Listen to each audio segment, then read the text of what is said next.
बातें किसको सुनाऊं जाकर, डर लगता है, हर पल डर लगता है। चाकू के निशान है आज भी बॉडी में।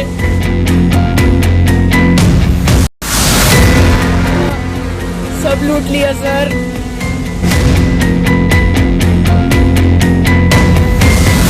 बड़ा अंजाम दिया कि 7 लाख में मुझे बेच दिया गया।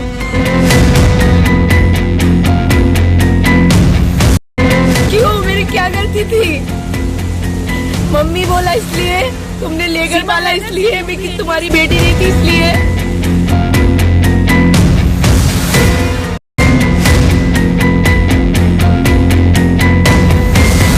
अंजाम दिया गया, मेरा गैंग रेप हुआ और मुझे इन्हीं के घर में रेप करने के बाद मुरादाबाद में नंगे कपड़ों के साथ फेंका गया।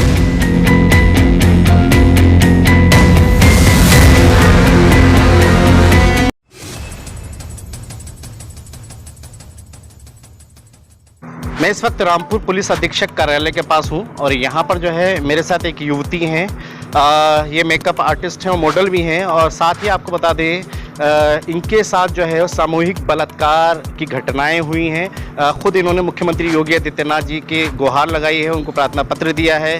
इसके अलावा आपको बता दें आप इनके साथ क्या आप बीती इनकी है वो खुद समझते हैं और हुआ क्या है आपके साथ। आपका पहला आपने आरोप लगाया है कि आपकी खुद जो सौतेली माँ हैं उन्होंने सेक्स रैकेट में आपको ढकेला और बहुत बचपन से आपके साथ सामूहिक बलात्कार होता रहा। जी हाँ, फर्स्ट रेप 7 साल की उम्र में हुआ, जिसकी शिकायत मैंने अपनी माँ से बोला तो उन्होंने मुझे मारा और मेरा हाथ भी जलाया और मैं जब बहुत रोई। और उसके बाद उनके पास जब मर्द आते थे तो वो अक्सर बोलती थी कि ऊपर से नीचे मत आना। जब मैं बच्ची थी, क्योंकि मुझे बहुत मारती थी, तो मैं डर से नीचे नहीं आती थी। लालपुर में बहुत लोग आते थे और उसके बाद उन्होंने घर बेच दिया। जब ये लोग अपना शिफ्टिंग हुआ, जब रामपुर का घर बना तो उस टाइम पर मैं 11 साल की उम्र होगी मेरी।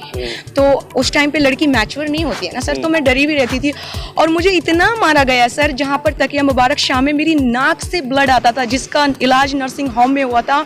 उन्होंने नाक में लकड़ी डालने के बाद मुझे छत से फेंका था। क्योंकि इसलिए फेंका था सर क्योंकि उनका बेटा सेक्सुअली हरेसमेंट कर रहा था और कोशिश कर रहा था, जिसमें 11 साल की उम्र में सर जिस लड़के के साथ उनके नाजायज़ ताल्लुकात थे, जिसके साथ वो सोती थी, और जब नंगी हालत में मैंने उनको देख लिया, दोनों को फूल बानो और मकसूदी बेगम और उनकी बेटियां उसके बाद में मैंने जब डर गई सर कि ये क्या हो रहा है, तो एक लड़का और वो दोनों नंगी हालत में। मैं इसलिए बोल रही हूँ, मैं एक औरत हूँ लेकिन मुझे शर्म आती है सर, क्योंकि मुझे इंसाफ नहीं मिल रहा है। मैं अंदर ही अंदर घुट रही हूँ, मुझे घुट होती है, हर रोज़ मैं मरती हूँ। उसके बाद में इन्होंने मुझ पर ये बोला कि इसकी गर्मी निकाल दो और कमरा लॉक किया और मेरा रेप हुआ। कितने लोगों ने रेप किया आपके साथ? गैंग रेप आपने बताया था। गैंग रेप सब नहीं हुआ था, ये फर्स्ट रेप हुआ था 11 साल की उम्र में। सेकंड रेप मेरा हुआ जिसमें मुझे बहुत ब्लीडिंग तब हुई। उसके बाद जब मैंने शिकायत बहुत रोई, मैंने कहा मम्मी प्लीज़ दरवाज़ा खोल दो, प्लीज़ मम्मी दरवाज़ा खोल दो, प्लीज़ मम्मी मुझे दर्द हो रहा है। मेरी माँ ने कहा अभी जब तक इसकी मतलब बहुत अश्लील शब्द है, मैं डरना नहीं चाहती क्योंकि जब मैं अंदर से मर रही हूँ हर रोज, मुझे लगता है कि पूरी दुनिया को पता चलना चाहिए कि सौतेली माँ ऐसी होती है। उन्होंने बोला कि इसकी जब तक गर्मी नहीं निकाल देना, और इसकी गर्मी इतनी निकाल देना कि जब इसको हद तक इसको इतना पता चलना चाहिए कि मजा कैसे आता है। चलिए ठीक है, ये मतलब आप ये बताइए उनके लफ्ज थे जो मैंने आपको कहे। अच्छा, आपने शिकायत की इसकी?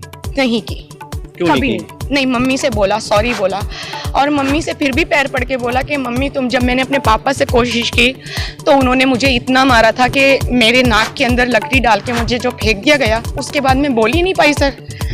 जिसका ट्रीटमेंट आप मेरे यार जूम कर सकते हैं कैमरा यहाँ पर, और मेरी नाक में ये सब चीज़ें मुझे काटा गया था। देखिए मेरे अंदर यहाँ पर है स्टिचिंग है जिसमें मुझे मारा गया था, मेरे हाथ में यहाँ पर है, और ये सब जला हुआ है जिसमें मुझे दाग भी है। और ये हाथ जी, ये हाथ देखिए सर, आप मेरा हाथ देख सकते हैं कि यहाँ पर ठेठ है, क्योंकि लड़कियों के हाथ में अक्सर ठेठ नहीं होती है, क्योंकि जो लोग वेल्डिंग का या कोई मजबूत काम करते हैं या फाइटिंग करते हैं उनके हाथ में हो सकती है सर, बट मेरे हाथ में तो इस तरीके की चोट। ये कैसे, मतलब आप इतना उत्पीड़न कैसे झेलती थी? क्योंकि आपने क्यों शिकायत नहीं करी? पुलिस में क्यों नहीं गई आप उस समय? मुझे मारा गया था उसके बाद, जिसमें मुझे बहुत ब्लीडिंग हुई थी। बहुत टाइम पहले की बात है। जब मैं बहुत हुई तो सर मैं इतना डर गई थी कि मैं ये सोचती थी सर कि मुझे सुबह उठना है और झाड़ू लगाना है और बर्तन धोना है और सारे कपड़े धोना है, कपड़े और वॉशिंग करना है, सारी चीजें। अगर मैंने नहीं की तो मैं पिटती थी, अगर मैं सो जाती थी तो मेरे पीछे डंडा पड़ता था। मेरी पढ़ाई भी नहीं हुई सर। अच्छा, ये जो सेक्स रैकेट मम्मी आपकी चलाती थी, कहाँ कहाँ है इन्होंने रामपुर में, किस इलाकों में चलाया? ये एक्चुअली इन्होंने बहुत सारे मर्द आते थे, इसमें बहुत सारे लोग भी हैं और ये काफ़ी लोगों का रैकेट है। क्योंकि मैं बोलना चाहूँगी सर, क्योंकि मेरा ऑलरेडी जान को खतरा है, क्योंकि आपको लगता है जो इतना बड़ा रैकेट चला सकते हैं वो मुझे कभी भी मार सकते हैं। ये मुंबई तक है सर, और ये रामपुर से मुंबई कनेक्शन है, रामपुर से मुंबई। अभी वो लोग मुंबई गए हैं और वो जो लड़की है फूलवानों की लड़की, वो ऑलरेडी प्रेग्नेंट हुई, उसने ऑपरेशन करवाया और उसके बाद उसने उसी लड़के के साथ वो पकड़ी गई। पूरे मोहल्ले को पता चला तो उन्होंने क्या बोल दिया, उनके घर एक मौलाना एडवांस में रहता है। मुझे ये बताइए, मैं किसी के मजहब पे टारगेट नहीं कर रही हूँ, लेकिन आप बताइए अगर एक लोग इस तरीके से बोलते कि मैं गलत हूँ, मैं गलत कैसे हो गई?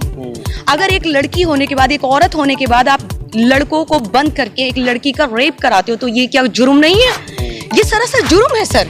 अच्छा, अब अदालत में आप पहुंची हैं, वकील के माध्यम से आपने कार्रवाई की, आखिर पुलिस क्यों गिरफ्तार नहीं कर रही है और आपकी जो शिकायत क्यों दर्ज नहीं हो रही है? मेरी शिकायत इसलिए दर्ज नहीं हो रही है सर क्योंकि इन लोगों ने, मेरी पूरी बात अभी फाइनल नहीं हुई है। मैं स्टोरी बताना चाहती हूँ सबको कि मेरे साथ आप बीती क्या क्या है, मेरी लाइफ में क्या क्या हुआ, पूरी दुनिया जाने।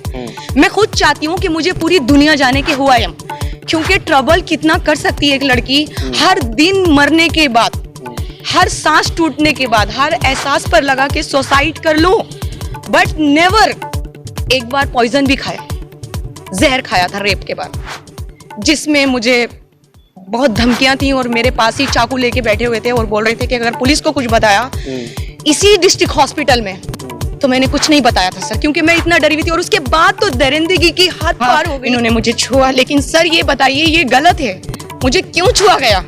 मैं एक लड़की हूँ, आज मुझे पता चला है कि मेरे साथ गलत हो रहा था। तो आप इंसाफ के लिए आप बाहर बिल्कुल इंसाफ के लिए, और उन लड़कियों के लिए क्या पता कितने मजलूम बच्चे हैं जो अंदर ही अंदर सेक्स रैकेट का शिकार बने हुए, जिनकी आवाज नहीं उठ रही है। तो आप कोर्ट के माध्यम से, आपको लगता है, उम्मीद है आपको? बिल्कुल उम्मीद है, मुझे कोर्ट से उम्मीद है और मुझे जस्टिस पे पूरा उम्मीद है और मुझे लगता है कि मुझे न्याय मिलेगा कानूनी तरीके पे। मुझे पूरा भरोसा है, कानून मुझे इंसाफ बहुत बहुत शुक्रिया हमारे साथ बात करने के लिए। आपने सुना ये वो दर्द था जो उस पीड़िता ने जो है खुद झेला है, किस तरीके से शोषण किया है, यौन शोषण किया गया है, सामूहिक बलात्कार किया है, इनके द्वारा ऐसे आरोप लगाए गए हैं। हालांकि अब सीएम योगी आदित्यनाथ जी से जो है इन्होंने इंसाफ की गुहार लगाई है। देखना होगा कि इनको न्याय मिलता है, क्या आरोपियों पर वाकई कार्रवाई होती है या ऐसे ही ये लड़की दर दर जो है भटकती रहेगी। वीडियो जर्नलिस्ट परवेज अली के साथ अफान अहमद, QTV भारत, उत्तर प्रदेश, उत्तराखंड।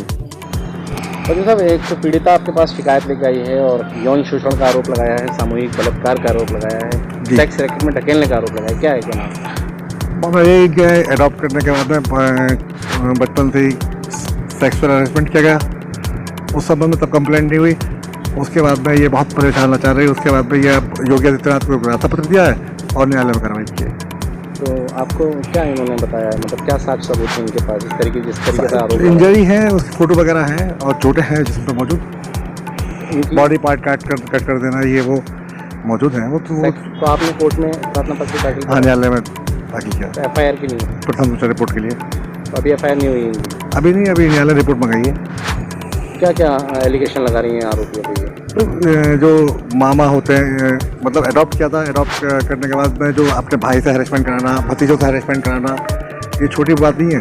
सेक्सुअल, हाँ जी, सामूहिक बलात्कार ही हो गया।